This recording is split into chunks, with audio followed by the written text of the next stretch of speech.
అనిల కుమారుడా రాత్రి వేళను సూక్ష్మరూపుడై బయలుదేరెను. రజనీకరుని వెలుగున తాను రజనీచెరుల కనుల బడకను పిల్లివలె పొంచి మెల్లగా సాగెను. ఉత్తర ప్రాకార ద్వారము చేరెను. లంకారాక్షసి కపివరుగాంచను గర్జన సేయుచు అడ్డగించెను.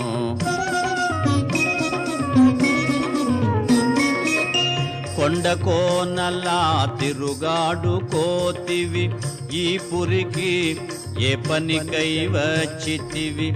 లంకేశ్వరుని ఆనతి మేరా లంకాపురికి కావలియున్నా